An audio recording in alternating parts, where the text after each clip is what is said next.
Bonjour et bienvenue dans cet épisode de WordPress côté business en partenariat avec l'agence Amphibie. C'est le podcast où on interviewe des acteurs d'envergure qui utilisent WordPress pour leur stratégie digitale.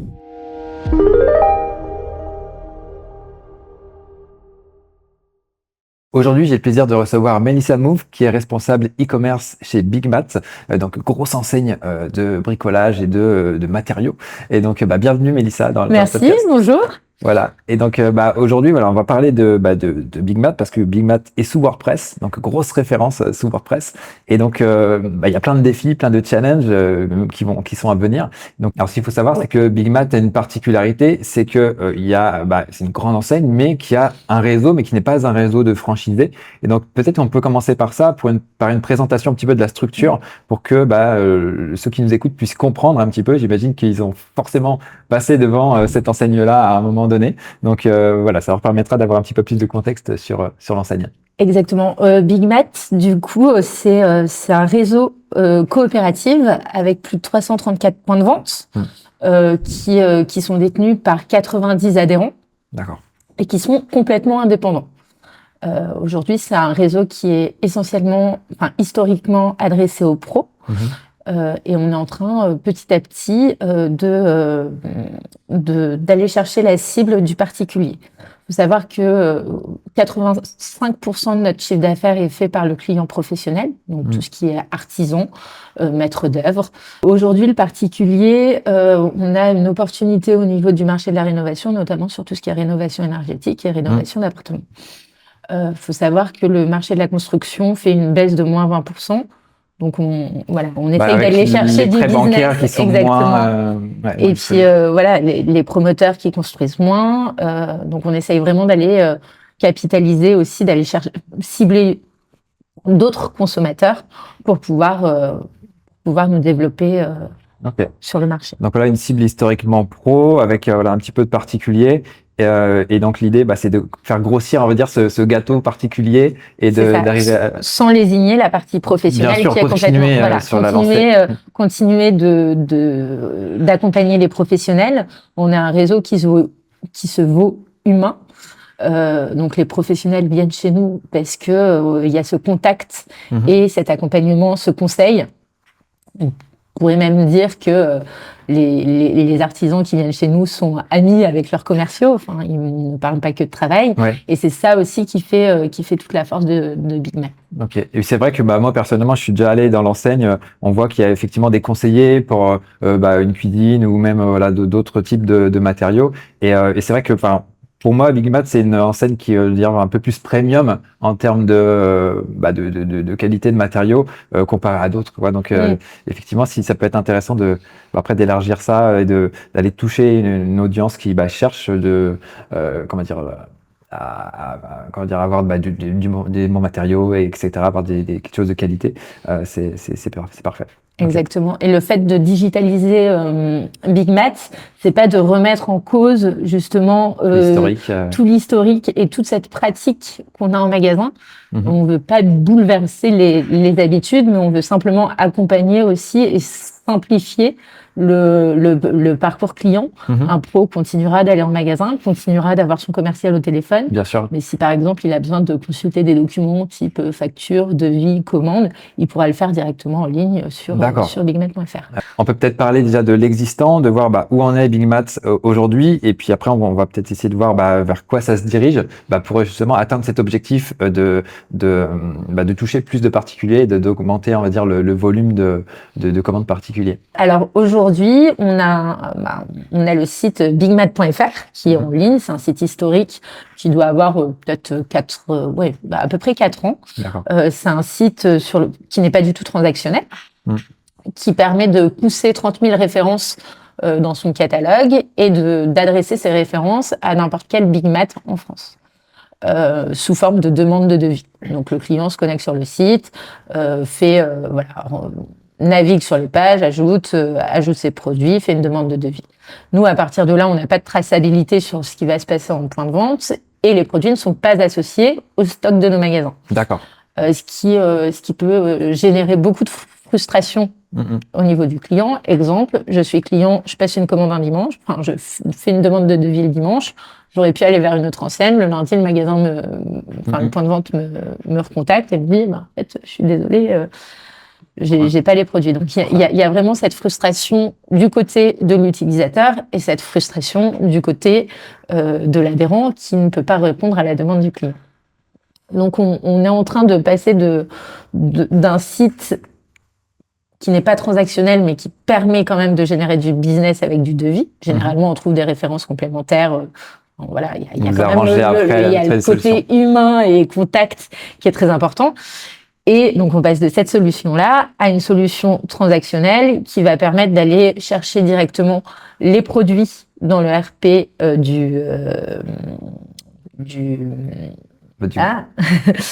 qui va permettre d'aller chercher les produits dans le RP de l'adhérent, en tout cas du point de vente qui a été sélectionné, de remonter ses stocks, de remonter ses produits qui soient nationaux, donc référencés directement chez Big Mat France, ou ces produits qui lui sont propres, qu'on appelle produits locaux, avec les bons prix aux bons clients. On revient sur cette problématique de clients particuliers et clients professionnels. C'est-à-dire que le professionnel va avoir des prix qui sont négociés avec les commerciaux et qui sont directement rattachés à une fiche client. Donc nous, le but sur bigmat.fr, c'est de proposer ces prix-là sur certains produits qu'il aura négociés directement avec l'adhérent. Donc gros chantier parce que voilà, comme tu disais, 30 000 références. Donc voilà, je sais pas si on se rend compte de ce que c'est de 30 000 produits, mais ça va du petit tournevis qu'il y a dans le rayon du magasin, du scotch, à la grosse plaque d'isolant. Donc le BA13. Voilà, on a tous vu pareil les gros, comment dire, pas les entrepôts, mais en tout cas dehors, il y a toujours des grosses, des bastings, etc. Donc c'est hyper large, hyper diversifié. Donc il faut arriver effectivement à transformer ce site, on va dire, catalogue en site e-commerce. Alors, on n'aura peut-être pas forcément la possibilité de tout acheter, on va avoir la possibilité d'acheter tous les produits à partir du moment où les produits sont bien renseignés au niveau de la data. D'accord. C'est-à-dire qu'il nous faut le poids, il va falloir que le fournisseur nous renseigne le poids, le AN, il faut qu'on ait les prix. Le AN, c'est le code du code barre, c'est ça? Ouais, le gen code. Voilà. Le gen code, le prix public, donc le prix pour un client particulier, le prix professionnel. Ouais. Et à partir de là, on pourra, on peut tout proposer. Ce qui est compliqué, c'est que sur les EAN, par exemple, les gen codes, comment on mesure un sac de sable qu'on va remplir à l'appel en point de vente. Donc il y a quand même des spécificités sur certains produits qu'on pourra peut-être pas forcément retrouver, mais sur lesquels aujourd'hui on est en train d'essayer de mettre en place des solutions palliatives. Ça arrivera dans une V2 de bigmat.fr, mais c'est des choses qui, à terme, on pourra commander tout le catalogue. Super. Et donc gros chantier. Et effectivement l'aspect suivi. Donc après des conversions pour se dire il y a telle personne qui a fait un devis et puis ça, parce qu'effectivement il y a plusieurs entités en fait au final. Donc il y a la maison mère plus après tous les adhérents. Gros chantier aussi j'imagine de suivi des métriques, peut-être même après des relances ou il y a peut-être tout un sujet sur tout ça. On a 2 métriques principales qui vont être le nombre de demandes de devis, qui est très importante pour nous. On n'a pas forcément la conversion réelle derrière, parce qu'il faudrait que tous les magasins nous remontent combien de devis ont abouti. Aujourd'hui, on sait que c'est à peu près 30%, sur 2 adhérents qu'on a sondés, on sait qu'on a à peu près 30% de devis qui sont validés et qui aboutissent. D'accord. Mais ça représente 2 adhérents sur 90. Ça représente pas forcément grand-chose. À terme, le but, c'est de mettre aussi en place dans le back-office, bigmat.fr, au niveau de l'adhérent, ce devis a été traité, ce devis a été validé, et ce devis s'est transformé en commande. Ça, on peut le faire avec nos ERP, mais on peut aussi mettre des solutions palliatives dans le back-office avec juste... c'est un peu la mécanique du changement, et il faut que les adhérents commencent à prendre le pli pour valider, pour que nous, on puisse avoir de la remontée, sans qu'il y ait une action à faire de leur côté en nous faisant un mail. Oui, bien sûr. Aujourd'hui, on est très, très manuel. On navigue un petit peu à vue. Donc, on a cette première métrique-là qui est le devis et la deuxième qui va être la prise de contact. Donc, les demandes de contact sur le site qui, pour nous, sont très importantes parce qu'effectivement, un client, qu'il soit professionnel ou particulier d'ailleurs, arrive généralement avec un projet et pas forcément des produits typiques à acheter. Oui. Donc, cette demande de contact, ça reste une demande de contact, mais nous, on la considère plus comme un devis. D'accord. Et du coup, dans ces demandes de contact, le but à terme, c'est de pouvoir les qualifier et de pouvoir les orienter au mieux dans leur projet, les classifier, parce qu'on peut aussi avoir des demandes de contact qui n'ont rien à voir. Et du coup, le but, ce serait de les classifier pour savoir combien de demandes de contact sont déjà faites par un professionnel, faites par un particulier, et combien sont liées à une future demande de devis. D'accord. Ok, donc encore une fois, on voit qu'il y a beaucoup de chantiers justement. Oui. On est dans les matériaux. Je peux être un petit peu confuse, mais c'est vrai qu'on est vraiment en train de restructurer toute la partie digitale depuis maintenant plus d'1 an. Donc on a lancé énormément de chantiers en même temps. Et voilà, du coup, il y a plein de petites briques qui arrivent par-ci par-là. Parce que ce que tu disais avant, c'est que le site avait 4 ans, mais du coup avant il y avait quoi, juste peut-être une vitrine toute simple, il n'y avait pas forcément tous les produits. Je ne sais pas si tu as des informations là-dessus. J'ai pas forcément les infos. Je sais que le site, je pense que, en tout cas de l'idée que je m'en fais, on devait avoir les 30 000 références présentes sur le site avec toujours de la demande de devis. Mais à mon avis, ce qui s'est passé, c'est qu'il y a eu un petit coup de peinture qui a été fait sur le site, qui était vieillissant, notamment au niveau de l'image et au niveau de l'identité de Big Mat. Donc voilà, quand je parle de refonte, c'est pas une refonte structurelle et fonctionnelle, c'est vraiment une refonte par rapport à l'identité. D'accord. Ok, très bien. L'identité de Big Mat. Super. Et du coup, ce que tu disais là par rapport aux différents changements dans le digital qui sont en train d'être opérés, c'est que c'est aussi un défi parce que les adhérents connaissent pas forcément toute cette mécanique, toutes ces stratégies qui est possible de mettre en place. Donc, j'imagine que ton défi à toi, c'est un petit peu d'orchestrer tout ça, de diffuser entre guillemets la bonne parole et de les de les former, de les faire monter en compétences là-dessus pour se dire, ok, nous, notre but, ça va être de vous amener du prospect, de pouvoir nous aider à les suivre, à optimiser les parcours clients, vous aider au final à faire plus de chiffres. C'est ça exactement. Aujourd'hui, nos adhérents sont complètement indépendants et nous n'imposons pas notre vision, on co-construit quelque chose avec eux. Oui, c'est un modèle coopératif, c'est ça la spécificité de Big Mat. C'est vraiment ça le cœur de Big Mat, c'est-à-dire que on va pouvoir prioriser certains chantiers en se disant oui, là effectivement il y a un impact réel, il y a un impact business qui peut être fort, et puis ce sujet qui peut te sembler prioritaire finalement ne l'est pas plus que ça, mais on le prend quand même en considération. Et du coup, c'est vraiment de la co-construction avec avec nos adhérents.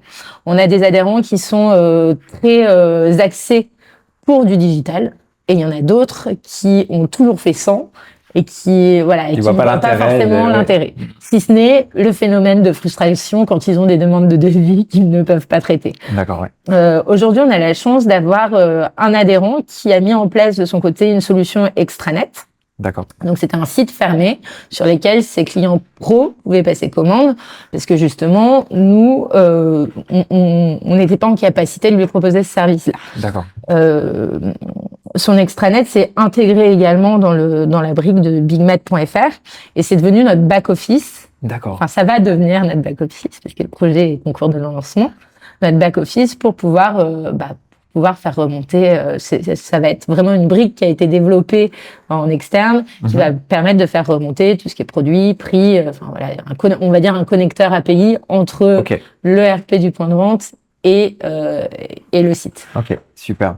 Donc gros chantier. Est-ce qu'il y a d'autres chantiers comme ça qui sont en cours dont tu peux nous parler par rapport à au déploiement, on va dire, du digital sur Big Mat?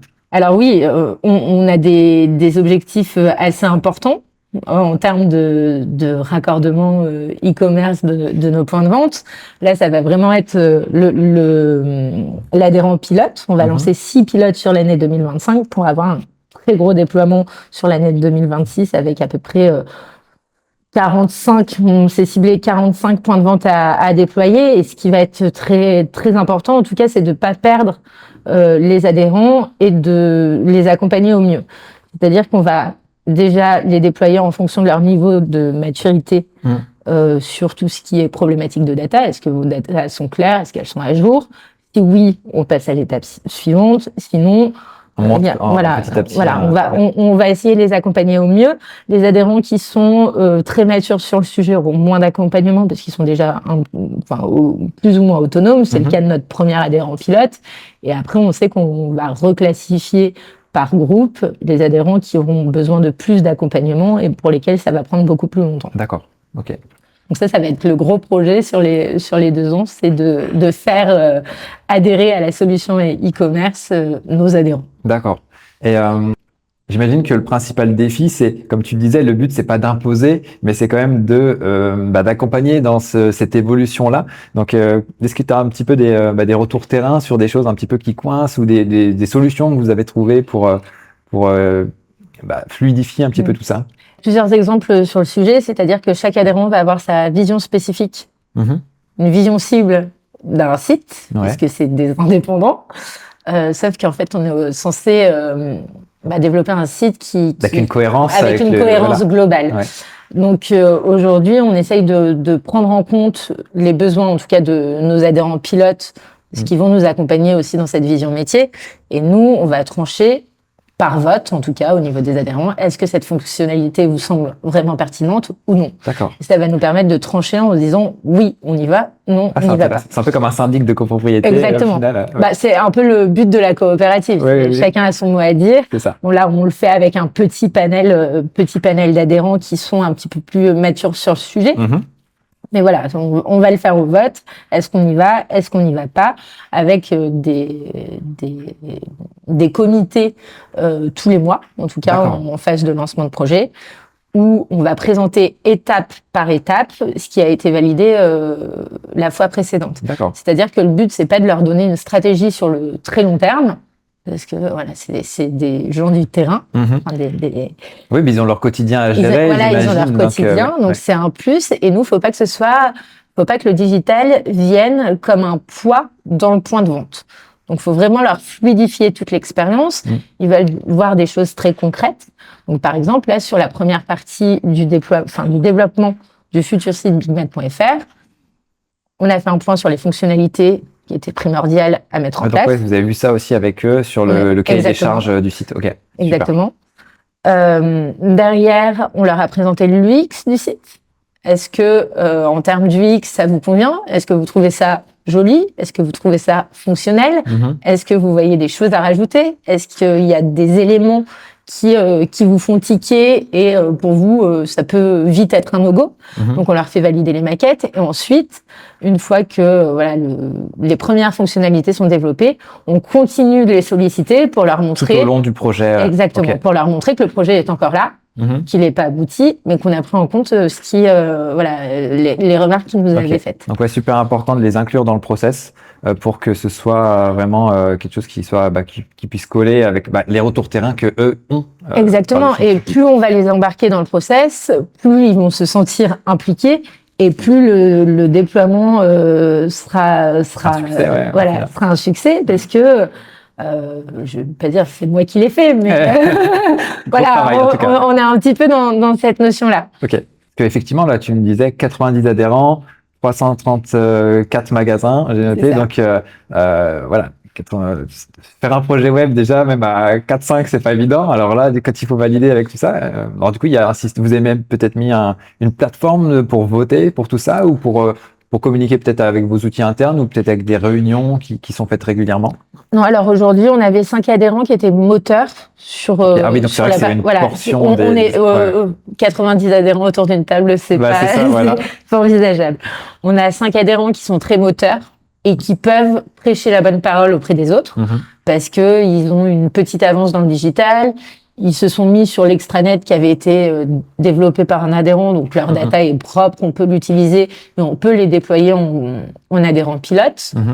Le fait d'avoir ces 5 adhérents pilotes, ça va nous permettre d'avoir des retours ça va leur permettre d'en parler aussi à d'autres adhérents et on va vraiment avoir un effet boule de neige. Ok. Aujourd'hui, le projet n'a pas encore été lancé et on a des demandes sans avoir fait de questionnaire type pour savoir qui était volontaire ou non, parce que comme je le disais tout à l'heure, on n'impose pas, on co-construit. Et si un adhérent ne veut pas aller sur ce canal-là, bah, il n'ira pas, mais on va les inciter à le faire. Puis après, effectivement, le but, c'est de montrer qu'il y a du succès avec les adhérents pilotes pour, on va dire, créer une dynamique et après faire en sorte que voilà, ça marche dans telle ville, telle ville, telle ville. Donc voilà, vous avez juste ça à mettre en place ou voilà, et donc après au final, j'imagine que ça va créer une bonne dynamique sur le reste des adhérents. Exactement, et puis c'est pas forcément qu'au niveau de l'e-commerce, c'est-à-dire que ça va vraiment toucher tous les cœurs de métier chez Big Mat France. Dès qu'un projet est mis en place, s'il convainc en tout cas l'adhérent qu'il a mis en place ou les premiers adhérents, forcément, les autres adhérents vont suivre. Il suffit de leur mettre des KPI sous les yeux en leur disant voilà, tu peux faire plus X% de chiffre d'affaires qui ne va pas venir cannibaliser ton chiffre d'affaires en point de vente. Donc ouais, c'est du bonus en quelque sorte. C'est du bonus. On va aller croquer aux concurrents. Exactement, voilà. Tu vas gagner du temps parce que quand ton client artisan va t'appeler pour te demander est-ce que je peux récupérer ma facture ou mon devis, tu gagnes ce temps qui est précieux parce qu'il aura directement accès dans son compte client. Donc lui aussi va gagner un temps fou. Voilà, c'est vraiment de leur montrer que la mécanique du changement ne vient pas empiéter sur leur travail actuel, mais vient vraiment être une fonction support et un plus business et un plus de temps. Et de productivité. Et puis au final, de plus en plus de clients achètent en ligne, etc. Donc ils sont habitués à aller sur leur compte pour avoir leurs factures, etc. Que ce soit sur des grosses plateformes comme Amazon. Donc voilà, au final, ça serait juste une évolution logique et une simplification. Puis en final, quand on fait travailler le client, ça permet d'être focus sur vraiment ce qui compte, le commercial ou autre chose, quoi. Exactement. Et le site va aussi nous permettre, comme je le disais en début d'interview, le site va aussi nous permettre d'aller vers la cible du particulier. Voilà. Donc le particulier ne nous connaît pas. En termes de notoriété chez le particulier, je pense qu'on n'est pas comme un Leroy Merlin, on n'est pas comme un Brico Dépôt, mais ça va aussi nous permettre d'avoir un support, une visibilité et d'asseoir en fait notre expertise auprès d'une clientèle qui ne nous considérait pas. Oui, parce qu'après, c'est vrai, quand on va sur les sites que tu as cités, on peut voir le stock, notamment dans tel magasin. Et donc, on peut savoir, on peut même commander en ligne et aller chercher directement, donc ou s'y déplacer, puis après aller prendre parce qu'on sait que c'est en stock quand ça fonctionne. Mais c'est vrai que et du coup, j'imagine que là, il y a un gros enjeu après SEO. Pour aller venir taquiner sur les recherches, sur les requêtes, et après sur l'ensemble de la gamme de produits, ça doit être aussi un gros défi. Oui, effectivement, en termes de SEO, quand on a 30 000 produits, d'ailleurs, je n'ai pas le nombre de catégories, mais énormément de catégories sous 3 niveaux, c'est quand même énorme en termes de travail et de stratégie. Aujourd'hui, donc, on s'est limité à 3 niveaux. On a nos produits. On a travaillé au niveau du SEO les catégories qui drive le plus de trafic. Donc, c'est des catégories sur lesquelles, on va dire, on met le paquet. Par rapport au particulier, à la cible du particulier. Oui, exactement. Cible du particulier et aussi professionnel. On garde vraiment les deux. Et on a également cette année développé énormément de conseils d'experts. Donc, c'est des conseils d'experts. On a fait plus 300% de trafic SEO en 6 mois en développant cette brique-là. Donc, on a des conseils d'experts qu'on va rédiger avec nos fournisseurs. Ok. Donc là, c'est des contenus sur le site, c'est ça? C'est des contenus sur le site. Comment poser son parquet, comment choisir peut-être. Exactement. Quels sont les produits tendances du moment, quelles sont les dernières innovations sur le marché, à quoi ça sert. Voilà. Et il y a tout un travail de maillage aussi qui est fait entre ces contenus et nos pages catégories. Donc, plus on aura de maillage entre nos contenus, plus effectivement on ressortira. En plus, c'est un gros défi. Donc après, effectivement, il y a peut-être un côté priorisation peut-être. Et du coup, après, vous avez tout en interne, du coup, avec les fournisseurs, ou comment ça se passe pour la rédaction des contenus, ou alors vous servez peut-être de l'IA pour Alors, simplifier un peu le process. quand je suis arrivée, j'ai beaucoup utilisé l'IA. Ouais. Ça n'a pas été très concluant, en tout cas en termes de. On est quand même sur du produit très spécifique. Bah oui, c'est ça, ouais. Je suis pas non plus experte en la matière, donc je générais des contenus sur l'IA, je les faisais valider à nos chefs de marché, qui me disaient la plupart du temps, Il faut ajuster, quoi. c'est pas tout à fait ça. On est accompagné par un outil SEO dédié à l'IA qui est SEMJ, qui va nous permettre de rédiger des contenus qui sont très axés SEO avec des vérifications de sources dans lesquelles on peut intégrer des documents de fournisseurs. Ah, génial. Voilà, et qui va aussi nous ressortir tout le SEO qui est fait sur des sites concurrents. Ok. Donc, c'est un outil qui nous fait gagner énormément de temps.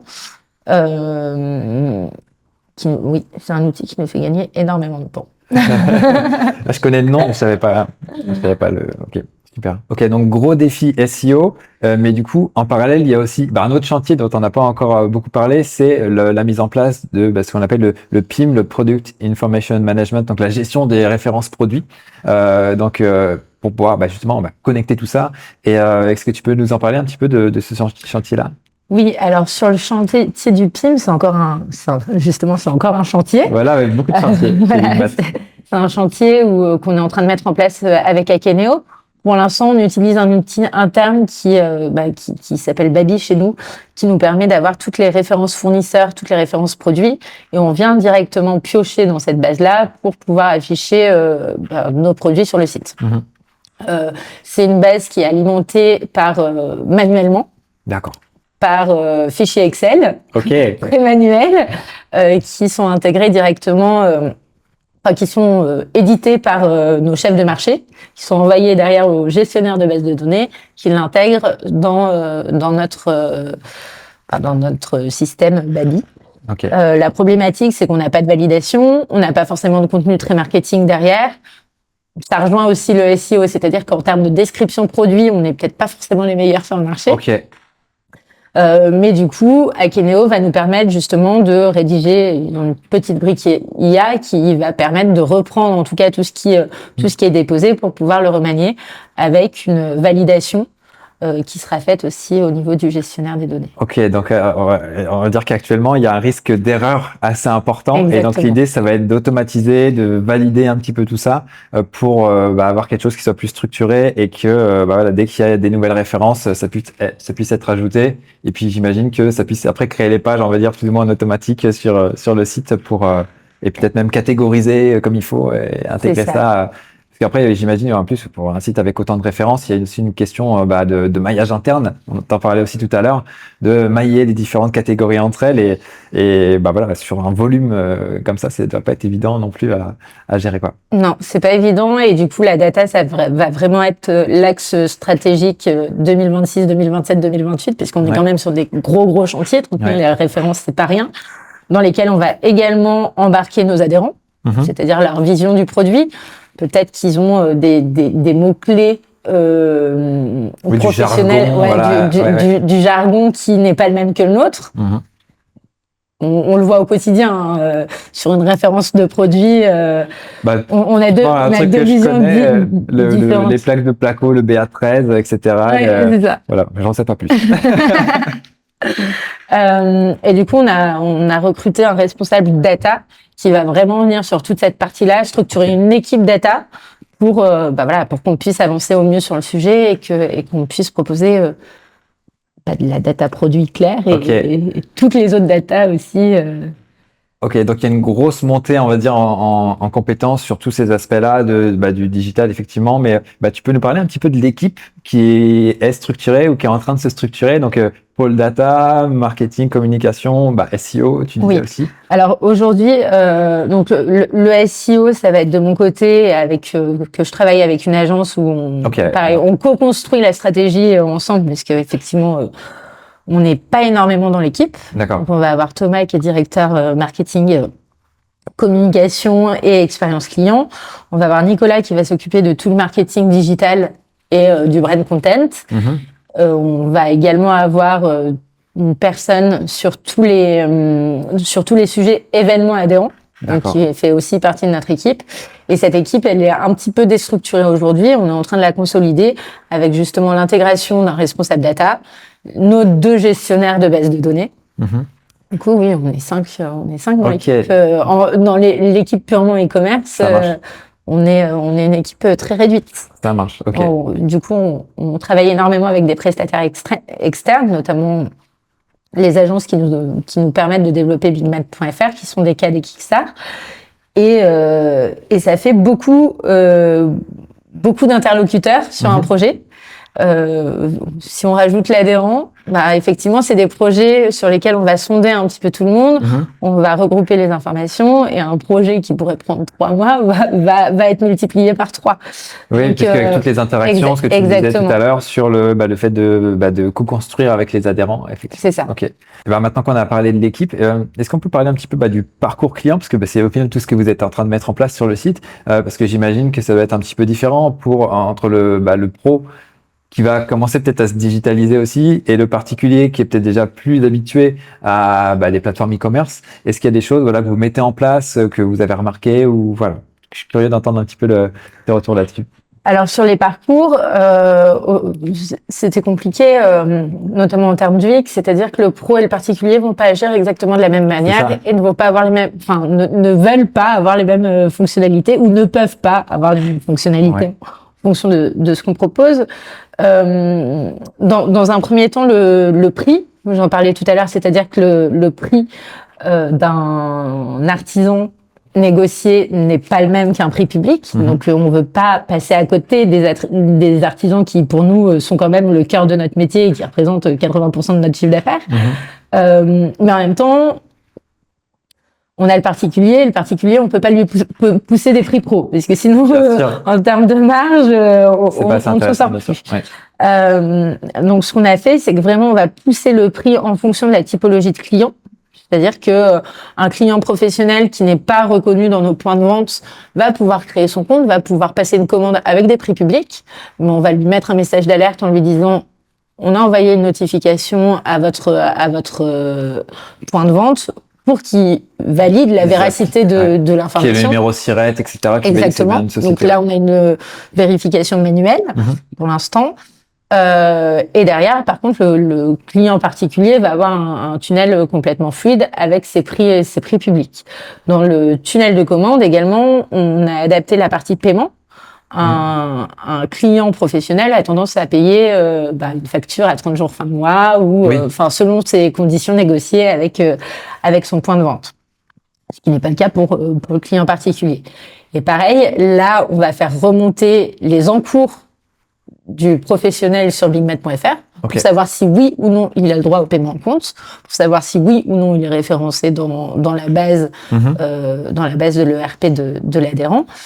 Et on va lui proposer 2 solutions de paiement qui va être le paiement sur facture et le paiement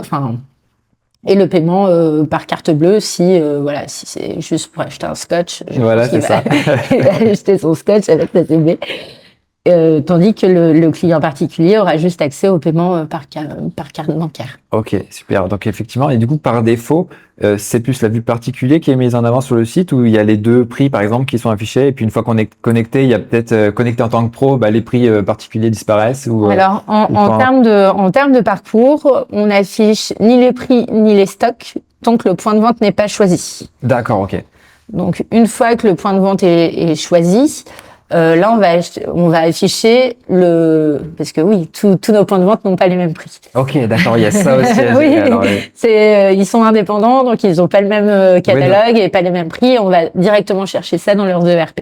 D'accord. Donc, c'est-à-dire que je me connecte à un point de vente, je vais aller chercher l'information dans l'ERP du point de vente sélectionné pour la faire remonter sur le site. D'accord. Donc, on n'a vraiment aucune action possible si le point de vente n'est pas choisi.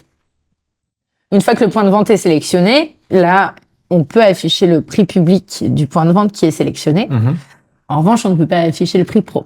D'accord. Et on va inciter sur tout le parcours à dire, attention, si vous êtes professionnel, connectez-vous pour accéder à vos bons prix. Okay. Une fois que le client est connecté, S'il a des prix négociés, dans ces cas-là, son prix s'affiche, Ok, une autre génial. couleur, à côté du prix public. Donc oui, donc il y a vraiment un parcours de conversion de déjà sélectionner votre point de vente. Si vous êtes pro, connectez-vous, enfin créez votre compte. Du coup, ça permet déjà d'augmenter la base même de prospects s'il n'a pas encore passé Exactement. commande. Et après, le but, bien sûr, c'est de pousser à passer commande et voilà. Après, j'imagine que peut-être qu'au début, il faut qu'il aille en point de vente après peut-être pour avoir sa négociation, etc. En fonction Alors, en termes de négociation, je pense que je veux pas m'avancer sur la politique de nos adhérents, mais à partir du moment où le professionnel est identifié comme par exemple carreleur, il va avoir On sait qu'il y aura une automatiquement récurrence, une remise sur les produits de la catégorie carrelage. Il les aurait D'accord. pas sur tout le catalogue, Ok, mais on a beaucoup de points de vente qui fonctionnent par typologie de métier ok. pour justement les fidéliser et les inciter à commander chez nous. Donc ouais, super intéressant effectivement cet aspect de tunnel de conversion. Est-ce qu'il y a d'autres choses que vous mettez en place pour améliorer cette stratégie web to store? Parce qu'effectivement ce qu'on a vu, c'est que le but c'est d'amener les gens en magasin pour peut-être mieux les conseiller et avoir vraiment une relation humaine derrière et pour mieux convertir, j'imagine. Exactement. Aujourd'hui, c'est deux chantiers encore qui n'ont pas pour l'instant abouti, mais qui sont prévus pour janvier et février. Le premier, ça va être la refonte de notre store locator. On sait qu'aujourd'hui, nos pages point de vente représentent un tiers des visites sur le site. Ce qui est énorme, c'est-à-dire que vraiment, on a cette volonté de se déplacer en point de vente. Et le but, ça va vraiment être de venir insister sur toute cette partie SEO via nos pages point de vente, Ouais. qui vont être gérées par une solution qui s'appelle Partout, qui nous accompagne déjà sur la visibilité. Je crois que aussi ils font les pages Google My Business. Oui, c'est ça. aussi, tu vois. La visibilité My Business. Et du coup, ça va nous permettre d'accélérer sur la visibilité de ces pages-là, de simplifier aussi les process adhérents sur leur mise à jour d'horaire, qui est quand même un point clé quand on se rend au magasin. C'est vrai que ça c'est souvent la problématique quand il y a un jour férié ou je sais pas trop quoi, et des fois on voit que l'enseigne alors je parle pas de Big Mat spécifiquement, mais l'enseigne n'a pas mis à jour, on sait pas trop ce qui se passe, est-ce qu'on peut y aller, pas y aller. Alors vraiment c'est le coup de téléphone et puis ça décroche, oui c'est bon, vous êtes ouvert. Mais oui, ça c'est un vrai sujet. Nous on les pousse vraiment à tout mettre à jour, et on a aussi des animateurs de région qui s'occupent d'un certain nombre de magasins, zone, exactement, et qui vont les pousser au quotidien. Je sais qu'il y en a une qui va même jusqu'à mettre à jour les horaires des points de vente qu'elle accompagne.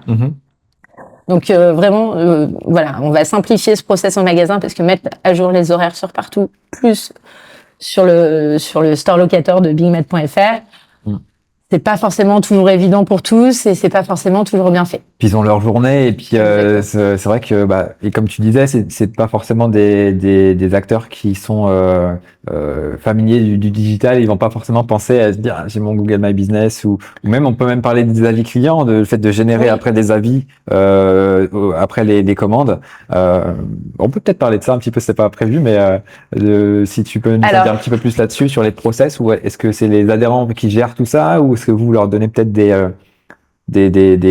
modèles, des séquences email peut-être à transmettre après les commandes Alors aujourd'hui, toute la partie CRM est gérée directement en point de vente. D'accord. Ouais, à terme, on va récupérer cette brique-là. Donc voilà, on est vraiment en train de se structurer petit à petit. Donc encore un chantier.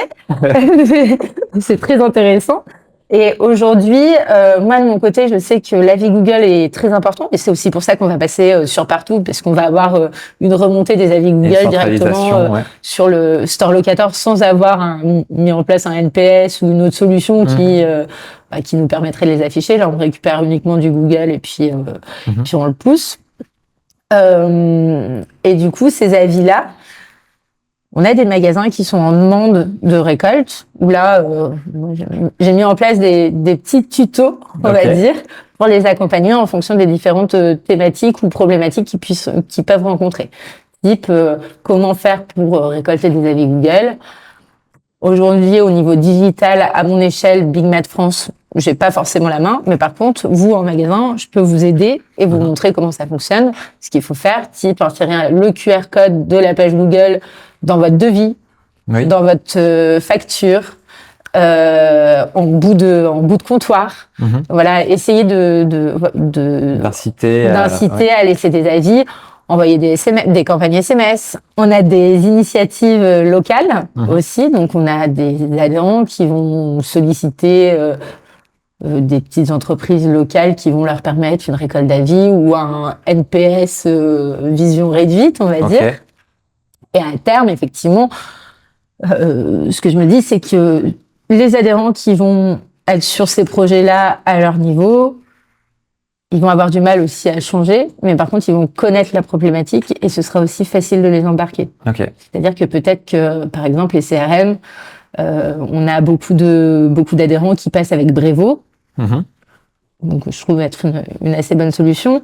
Bah oui, on va pas casser Brevo, ils ont leur habitude. On a de la chance, c'est une solution qui peut correspondre au réseau.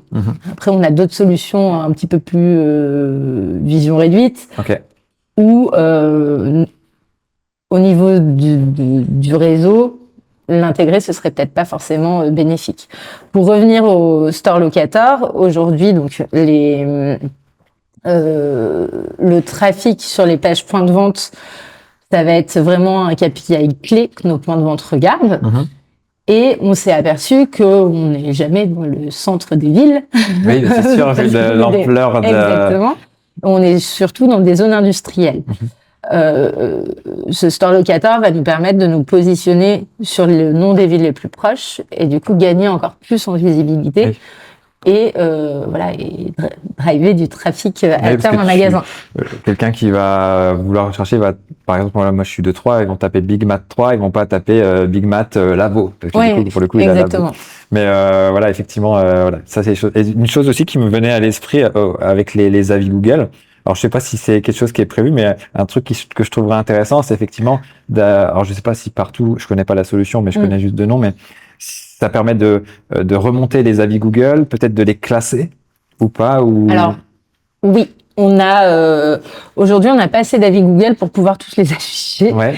Après, le but, ce qui serait top, c'est de pouvoir, une fois que la personne est connectée avec son point de vente, faire remonter les avis Google sur les pages produits, par exemple, pour quand la personne, faut que ce soit bien sûr ça corresponde, mais ça peut être quand on voit une personne qui a acheté dans la même zone de chalandise, ça peut pousser un peu plus un élément en plus, on va dire, de réassurance. Aujourd'hui, ça c'est pas quelque chose sur lequel on s'est encore penché. Après, il y a d'autres types prioritaires, mais oui, l'idée que à terme, le but c'est vraiment de développer les avis clients sur tous les ponts, que ce soit les ponts produits. Comme je le disais, nous, on est beaucoup axés dans le conseil. On a également 2 espaces qui sont axés vers les particuliers. Donc, on a un espace menuiserie, un espace carrelage. Le store locator va aussi nous permettre de les mettre beaucoup plus en avant, avec des contenus un petit peu plus inspirationnels, beaucoup plus de photos, voire des vidéos. Et le but, oui, c'est d'avoir des avis qui vont remonter en fonction des différentes thématiques. Donc pour ça, on se basera pas sur des avis Google, mais plus sur des campagnes globales pour pouvoir récolter des avis qui sont pertinents en fonction de l'achat des clients et pouvoir pousser à la conversion et inciter les prospects à se rendre soit en point de vente, soit à commander. Super. Je pense qu'on a fait un bon tour d'horizon. Il y a effectivement pas mal de chantiers. Peut-être on peut faire un petit récap sur les différents chantiers. Donc là, le store locator, la gestion des produits, donc le PIM. Qu'est-ce que j'ai oublié en termes de e-commerce. Le e-commerce, bien sûr, voilà. C'est ça. Donc pour plus toucher les particuliers, mais voilà, en faisant quand même avec vraiment le déploiement du e-commerce pour pouvoir concurrencer justement les autres enseignes et avoir des marges de croissance qui sont assez intéressantes au final, comme il y a pas mal de choses à construire. Ça va aller chatouiller, on va dire, les autres acteurs du secteur. Complètement. Et du coup, donc on a cette partie store locator et voilà le développement du web to store. Et dans ce développement du web to store, on a mis en place on est en train de mettre en place 2 autres solutions qui sont la prise de rendez-vous. qui est assez importante notamment pour le client particulier et même le pro qui va prendre rendez-vous avec son commercial. On a besoin de temps quand on construit un projet et on a énormément de clients aussi qui arrivent en fin de journée. Donc voilà, l'humain est quand même au quitte cœur. le travail, il passe à Big Matt Voilà. et puis c'est l'heure de quitter aussi. C'est ça, au cœur du projet. Et ce qu'on aime, c'est prendre le temps et ça demande également de l'organisation au point de vente. Donc on est en train de mettre ce système de calendrier connecté de prise de rendez-vous. Qui puisse voir les disponibilités des conseillers. Exactement. Et puis, selon les projets, avoir des créneaux horaires adaptés. Est-ce que je refais juste ma salle de bain? Est-ce que c'est une rénovation complète? Est-ce que c'est de la rénovation énergétique? Avoir plusieurs thématiques en fonction du projet du client pour savoir à peu près combien de temps le commercial ou le vendeur en point de vente doit bloquer dans sa journée pour accompagner au mieux ce client. On pourra envoyer des plans, des projets, histoire de bien structurer aussi en amont le rendez-vous. Ça, c'est le premier point. Et on a également le déclenchement d'itinéraires pour se rendre. Super. Eh bien, merci beaucoup, Mélissa, pour ce tour d'horizon de bigmat.fr, donc sous WordPress, je le rappelle. Et je vous remercie d'avoir suivi cet épisode. J'espère que vous avez apprécié et que vous avez pu, justement, si vous gérez un site, alors, pas forcément l'ampleur de Bigmat, mais si vous gérez un site e-commerce ou que vous êtes en train de faire une transition, peut-être d'un site catalogue vers un site e-commerce, j'espère que vous avez pu apprendre quelques choses intéressantes de différentes stratégies à mettre en place pour vos propres projets ou les projets de vos clients.